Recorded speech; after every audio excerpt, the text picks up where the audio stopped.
A complex fraction is a fraction whose numerator or denominator contains one or more rational expressions. To simplify a complex fraction, you should follow these steps. First, add or subtract the expressions in the numerator to form a single fraction. Add or subtract the expressions in the denominator to form a single fraction. And then divide the rational expressions from step 1 by multiplying the numerator of the complex fraction by the reciprocal of the denominator of the complex fraction. So that's a whole lot of stuff going on. Let's see it in action. So first we have 1 over AB divided by 2 over B. Well, I have an entire fraction up top and an entire fraction at the bottom, so I can immediately just change this to 1 over AB times the reciprocal. So remember, keep, change, and flip b over 2.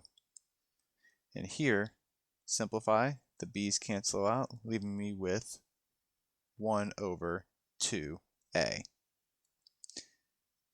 And there's the simplified expression.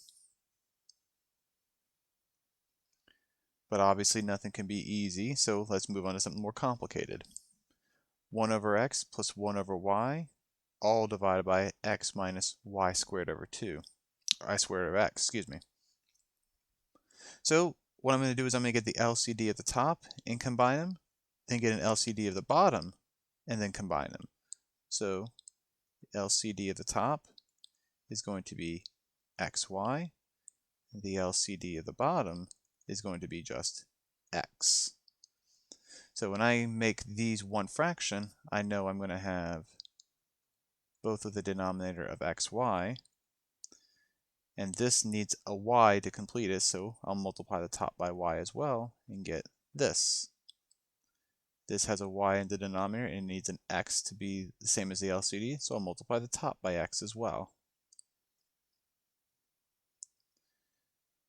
This has an understood denominator of 1, so I need to multiply the top by the LCD, which in this case is going to be x. So I'm going to have x times x, which is x squared. And the y squared already has the LCD, so I don't need to multiply by anything, so I can just leave it as y squared. Now I can combine the top and the bottoms together. So I'm going to have y plus x over xy divided by x squared minus y squared over x.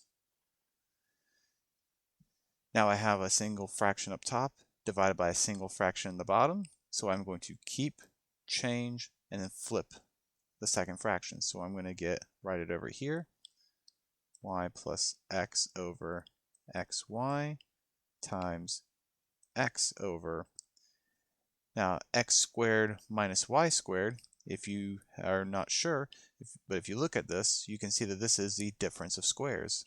So you can say this is x minus y and x plus y. And now I can start canceling stuff out. The x plus y's, y plus x, they're the same thing. And a single x here and an x here. So everything cancels out up top, leaving me with a 1. And then the bottom I have a y and an x minus y. So y, x minus y. And here's a solution to this expression.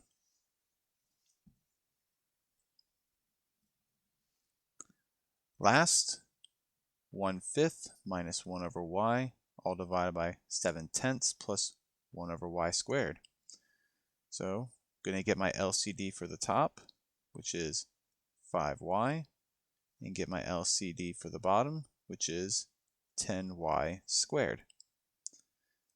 So when I do that, I know I'll have a denominator of 5y for each fraction up top. And so to get 5 to be 5y, I multiply this by y and the top by y. So I'll have a y up here. And to get y to be 5y, I multiply it by 5, and I'll do the same for the top to get a 5. Now I have my bottom fractions, which will have a common denominator of 10y squared for both. And so what I need to multiply 10 by to get 10y squared, which is y squared. So I'm going to multiply 7 by y squared and get 7y squared. And to get y squared to be 10y squared, I will multiply it by 10, and I'll do the same to the top as well, which will give me 10.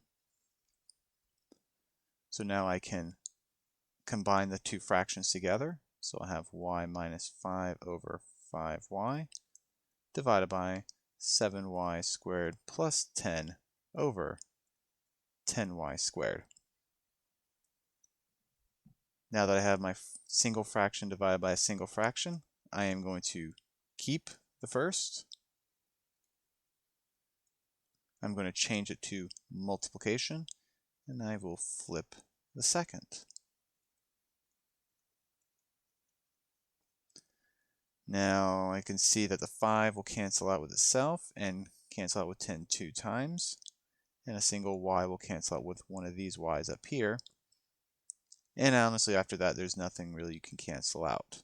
So, got a 2, a y, and a y minus 5. So, 2y, y minus 5 over 7y squared plus 10.